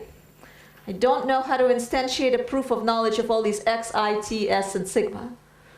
But instead, I want to convince you that it's good enough if we do a proof of knowledge of a commitment to I, a commitment to S, a commitment to T, and a commitment to sigma. And the proof will include proof of knowledge of this X, but not of S and not of T. So the reason that we don't need proofs of knowledge of S and T necessarily is because the issue protocol, I told you, it was interactive. So then it may as well include some kind of a proof of knowledge of S and T, and so then we can just get it out of the way back in the issue protocol. So now we don't need to do it in the show protocol. Okay, so I've relaxed the specification a little bit so that now I can almost instantiate it. Okay, so the first, this 0 bullet, is that these commitments correspond to these values, and that's satisfied automatically except for this X and CX. So the way that this is satisfied is we define IST to be whatever's inside these commitments, and we prove that that we know X inside C of X. So that's easy.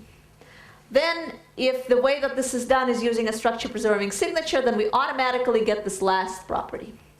So this is true. I mean, we don't automatically get it. We need to compute a proof for it, but that proof we know how to compute. So now we just need to focus on these three things. So now how do we instantiate the PRF? Well, whoops. Yes, the first thing that we do is we change, wait, that has nothing to do with how to instantiate it.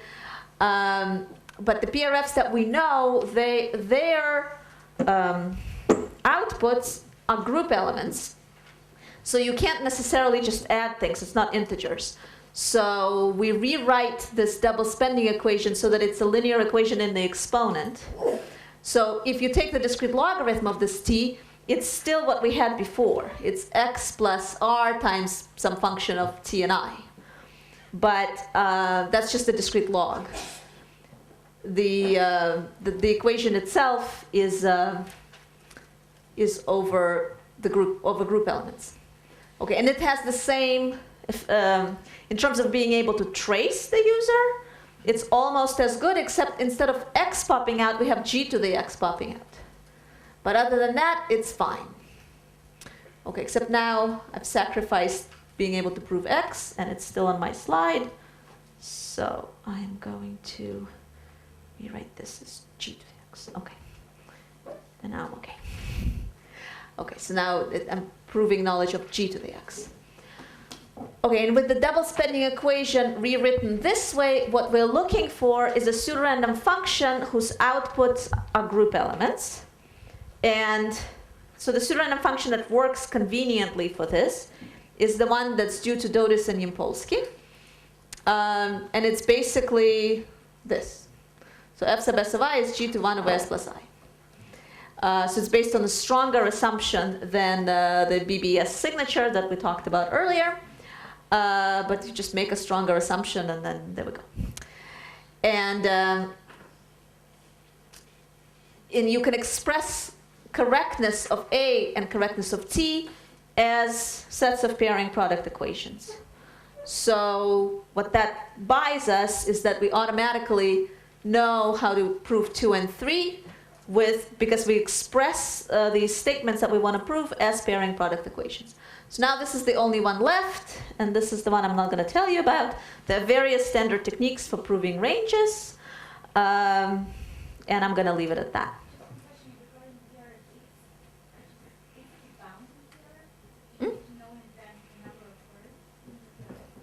So for Doddy-Simpolsky, if you want this PRF to have a bigger range, you have to make a much stronger assumption.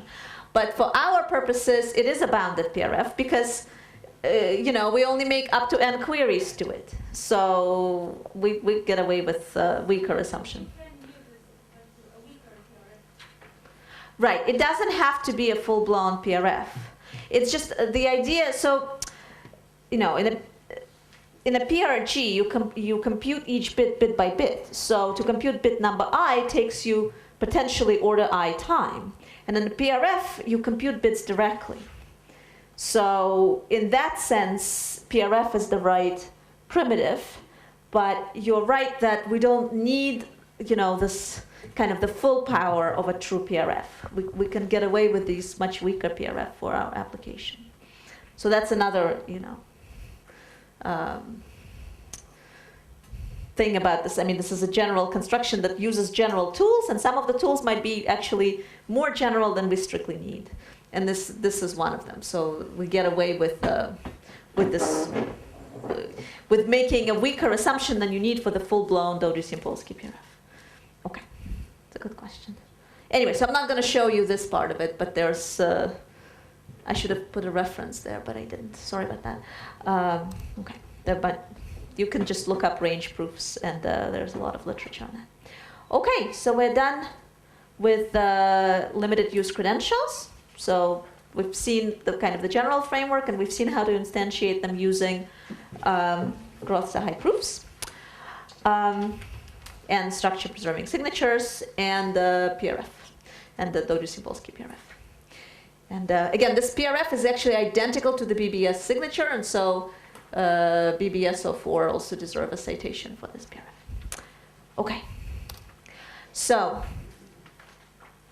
these credentials, the anonymous credentials, the way that I've set everything up, I told you a credential normally looks just like a signature. That's a little bit of a simplification of what is happening in the non-anonymous world, because more generally, credentials consist of credential chains. So there's, I have a credential from Yuda, for example, that, I'm visiting Bar-Ilan. How does, then it's like important to leave the Tel Aviv airport. It's for some reason it's important. How do they know that, Yuda is actually somebody who's trustworthy? Well, Yuda has a credential from Bar-Ilan University. And Bar-Ilan University has a credential from, Ministry of Education. And then they know, and they somehow know that the Ministry of Education's public key. So now they know that I actually did visit Bar-Ilan for real. So, or another example is British intelligence certifies that M is an employee, and M certifies that Bond's an agent. So what kind of happens in the non-anonymous world is credential chains, certification chains. Okay. So if you want to do it non-anonymously, that's trivial. You just do, signature chains, and it just works. Okay. If you want to do it anonymously, what we want Bond's anonymous credential to just reveal that he has a valid credential from one person up the chain, from somebody who is, who is kind of a manager in the MI6. And it should not reveal any other information about him. It should not reveal his name. It should not reveal whatever name he's known by to this employee. And it should also not reveal the identity of his manager. And even Bond himself might not know who she is. Okay, so yeah, I can. This is complicated because you need to hide every link in the certification chain, and you don't just hide it from the verifier to whom you show that you possess a credential. You also don't even know it yourself. You just know that your credential was issued to you by somebody who is who is in the right place in kind of this hierarchy. But you don't know who it is, and you don't care, because that's not important. What's important is that you have a credential. Okay, good. So if M's credential is a signature from this guy on her public key and her attributes, then the way that she should issue a credential to Bond is she should somehow use the fact that she knows the secret key corresponding to this public key and that she knows the signature. So she uses that knowledge somehow to sign Bond's public key, or the pseudonym that he uses within MI6. So somehow she uses her knowledge of these things in order to sign. And I don't know if I'm being conceptual or if I'm confusing you. Okay, so now I want to show you why you can achieve this efficient anonymous delegation if you have randomizable and IZK proofs and structure preserving signatures. And what I'm going to show you, again, this is a joint work with Mira Bielinki, Jan Kamenish, Melissa Chase, Markov Kolweis, and Hovav Shaham. And it's from 2009, so we did not use structure preserving signatures in that paper. But the way I'm going to sort of show you, I'm going to do it on a high level because I think, I think I probably exhausted your patience. I'm going to show you to you on a kind of a high level, but using structure preserving signatures, even though they were not in this paper. And then I'm going to tell you a little bit about this new work that we have on this subject. Okay, so a randomizable proof on a very high level, randomizable NIZK. First of all, requires randomizable commitments. So if you have a commitment to X using randomness R, you can somehow add randomness to it, and now you got a commitment to the same X using randomness R plus R prime. And the resulting commitment is just a random commitment to X. Even if you know R or you know R prime, if you know one of them but not both, this is just a random commitment to X.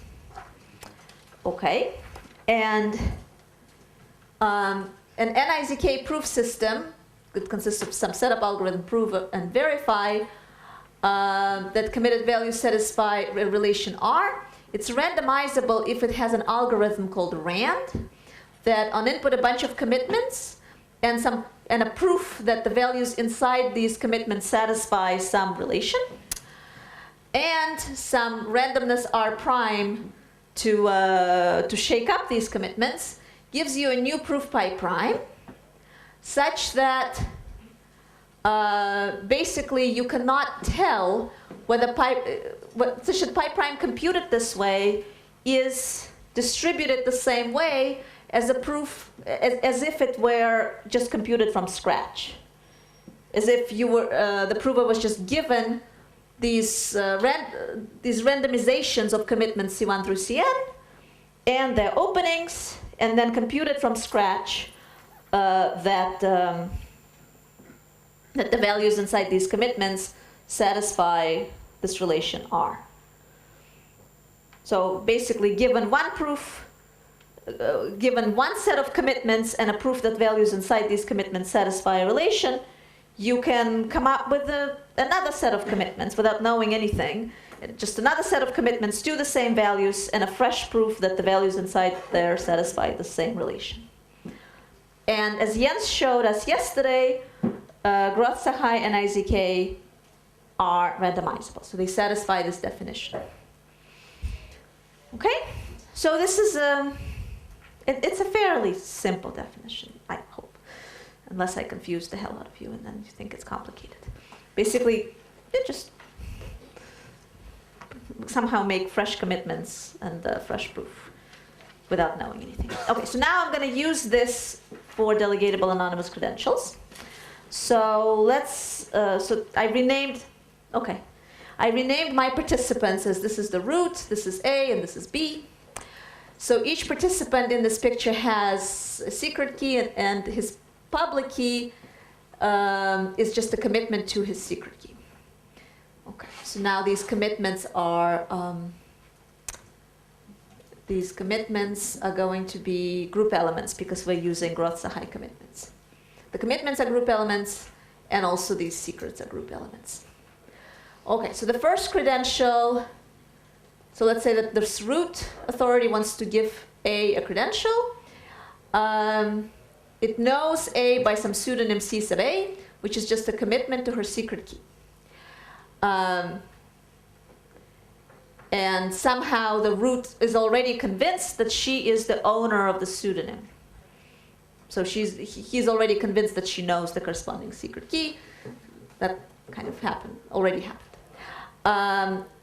So one thing that you think would be natural is if the root just sent to her an SPS, a structure-preserving signature on her pseudonym.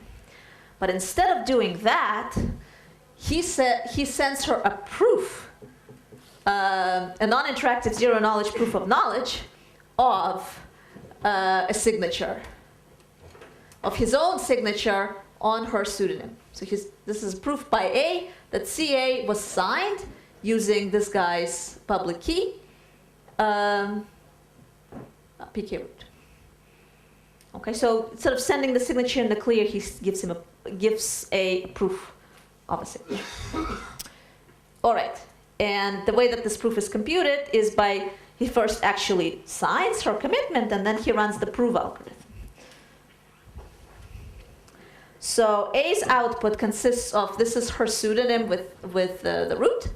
This is the proof that he just gave her, and here's the randomness that she used for her pseudonym. Okay, so far so good. I'm just explaining the construction. Now the next thing that happens is A wants to give a credential to B. Now remember, B doesn't know the pseudonym A uses with her boss because it's intelligence. Nobody really knows anybody's real name or the various aliases that they use. So instead, B knows A by some other pseudonym, C prime A, which is also a commitment to the same secret key. And A, of course, knows the randomness that transforms CA to CA prime. So she knows RA and R prime A. So that's if you want to randomize the commitment CA into commitment CA prime, that would be how you would do it. Okay, and B is known to A also by a pseudonym, C sub B, which is commitment to his SKB. Good. So now there are two steps. So first of all, A needs to send to B some randomization of her own credential.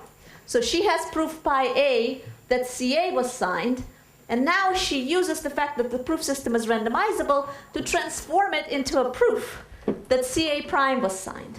And the thing that she needs to do that is she needs to know this R prime A. And then she just runs this randomization algorithm for proofs.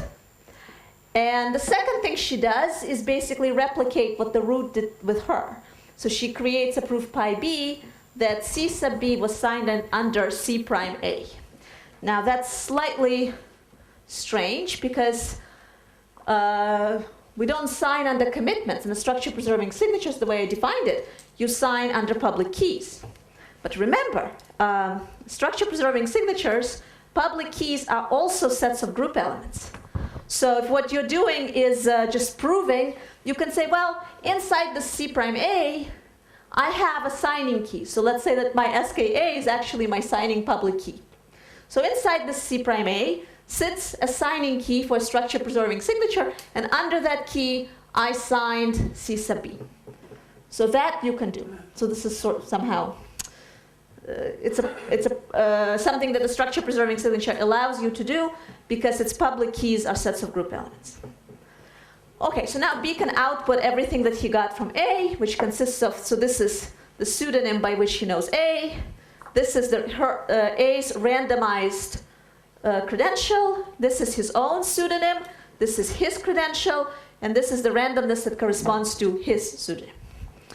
Okay, so now B wants to delegate. So B delegates to So James Bond always has a Bond girl, and if you watch the Olympics, you know who his newest Bond girl is. So, of course, her name is Elizabeth, but okay, I called her D here. So now this is my last technical slide. So if you are completely exhausted, just bear with me. Okay, so this is what he does here. How does he delegate to D? Well, D knows B by some new pseudonym, C prime B, and B knows how to get from C prime B to B. So he knows this R prime B. So, and she is also known to D as C sub, to B as C sub D. Okay, so now there are 4 steps. First of all, B randomizes his boss's pseudonym by just adding some randomization to it, because commitments are randomizable. Next thing is he randomizes his boss's credential using this R double prime A. Okay, so he takes that and just randomizes it. Then he randomizes his own things using this, using the fact that he knows this R double prime A and R prime B. So that's okay. So that's something he can do because pi prime B is a statement about something about this pseudonym being signed under this pseudonym, and if you add this randomness to it, then you've transformed it into a statement about C double prime A and C prime B. Okay, and then finally, well, this should be number 4, even though it says it's number 2, but it's number 4. I don't know how that happened.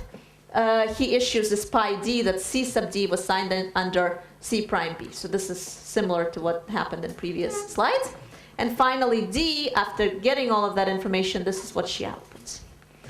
Okay, so hopefully it's not too complicated. Sort of just use the fact that the proofs are randomizable and the commitments are randomizable, and all the signatures are structure preserving, and it all works out. Okay, so this last one is computed using sign and proof, and the rest are computed using RAND. And another thing is that you could, when you're doing this signing, you could also incorporate, you could sign more group elements in there that encode the attributes of the person to whom you're granting a credential. Okay. So remember that this is instantiated, as I already told you, this can be instantiated using Groth-Sahai proofs. So Jens showed us that the NIVI was random. I think he showed us that both NIVI and NIZIC is randomizable. The only issue that you might be concerned about at this point is that I'm working here with the actual Groth-Sahai NIZIC. I'm not working with the simulation extractable NIZK that I constructed in part 1. Well, I did not construct it, sorry. That Groth constructed, and I showed you in part 1. So now these NIZKs are not robust, and it's actually a feature because if they were robust, they wouldn't be randomizable. So this is not necessarily, like, you can still have a meaningful definition of security for delegatable credentials, even though the NIZKs are not robust. It's just that then you cannot satisfy anonymity and unforgeability at the same time. Those are 2 kind of different games. So if you want true security, you need to do more work. So what kind of work do you need to do? Well, this is something that Markulf and I and Melissa and Sarah Mickeljohn are working on right now. So last year we defined this controlled malleable non-interactive zero-knowledge proofs. So they have some notion of robustness, and yet you can randomize them, so you can somehow reconcile the 2 notions. And then we're using this tool and other tools in the bag in order to solve this problem with the fact that in the construction I just showed you, the proofs are not robust. And that's all I'm going to say about that, because I think I'm out of time. So now I'm going to just conclude. Oh, and by the way, in in this paper, we have other results too, but this is an important one, is that we finally actually have delegatable anonymous credentials that give you what we think is true security. Okay, yep. Can you just remind folks why is robustness, why robust in as a case non-randomizable? Oh, by definition, the way I defined it, because commitments are part of the statement. So, you know, if an adversary can come up with a proof on the statement on new commitments, then he must know the witness. So that means automatically that we cannot just give him a proof and kind of expect him to be able to randomize it. So that's why. Yeah, that's a good question. Okay, so conclusion. Not a very big conclusion. So this is actually what Yuda started the whole workshop with, is by saying, look, we now have non-interactive zero-knowledge proofs that are not just a theoretical concept. We can, you know, they're very efficient now with bilinear pairings and gross-Sahai proofs and structure-preserving signatures. We can actually, the kinds of statements that we care about, we can prove using a non-interactive zero-knowledge proof, you know, without requiring dedicated supercomputers. I think they're efficient enough to do it on, you know, on a smartphone. Not RFID card, I don't think, but a smartphone should be well equipped to do these operations. The name of the game, if you want to take advantage of it, this is what I think, although Jens showed you also other equations, not just pairing product equations, but for applications that I've worked on, the name of the game is express what you want to show using a pairing product equation, and then use gross-Sahai. And yeah, so what we thought was theoretical only can be practical. And there's some things like delegatable credentials that we didn't know how to do at all without blowing up. Like we had a paper with Melissa Chase a few years ago, before gross-Sahai proofs. We had a paper in which we showed that you could do delegatable credentials, but basically things blew up exponentially with the number of levels, with the size of the certification chain. So we had no idea that whether it was possible at all without this huge blow up. And now we can do it so that it's linear in the length of the certification chain. So this is something that we didn't think could be done at all. And it can be because gross-Sahai proofs are randomizable. So I guess that's my conclusion.